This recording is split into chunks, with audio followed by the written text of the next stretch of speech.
Ini pertanyaannya sebetulnya agak ada dua sih sebenarnya ini perihalnya. Yang pertama adalah perihal mengenai hasil kebudayaan rakyat, yang kedua mengenai hak kekayaan intelektual. Oke. Nah, ketika kita bicara hasil kebudayaan rakyat, memang termasuk karya kita, namun belum bisa dimasukkan ke dalam haki. Belum bisa dimasukkan ke dalam hak kekayaan intelektual. Tapi apakah hal tersebut dilindungi? Dilindungi, tapi pelindungnya beda gitu. Karena ketika kita bicara hasil kebudayaan rakyat, berarti kita bicara hasil kebudayaan kan. Ketika kita bicara hasil kebudayaan, kita asosiasinya adalah ke let's say kita bicara hasil kebudayaan rakyat Indonesia pra-aksara dan setelah aksara misalnya. Kalau kita bicara hasil kebudayaan rakyat pra-aksara, berarti hasil kebudayaan seperti kapak berimbas, ya kan, kemudian alat-alat potong dari batu lainnya, segala macam.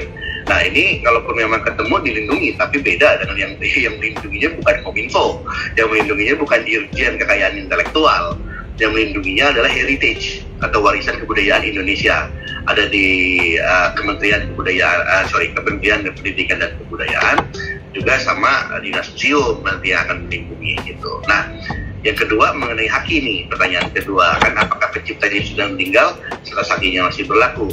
Kebetulan tadi contoh studi kasus yang saya sampaikan itu terkait dengan hak karya cipta atas orang yang sudah meninggal. Nah, Pak Hengantung ini adalah wakil gubernur Jakarta tahun 50.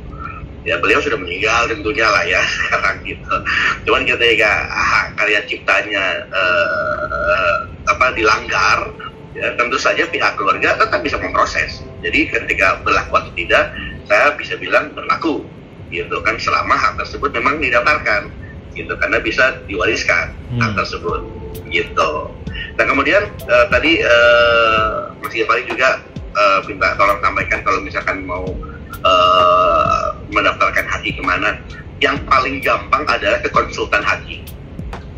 Dan kalau misalkan nggak mau ngurus sendiri gitu atau gimana, yang paling gampang konsultan haki. Kalau nggak salah tahun 2019 ada berapa ratus konsultan haki yang dilantik oleh kementerian ya untuk membantu proses masuknya hak kekayaan intelektual gitu ya. Tapi kalau misalkan mau masukin sendiri pun bisa, kayak misalkan kalau misalkan mau mendaftarkan buku atau karya tulis bisa melalui online, melalui Indo.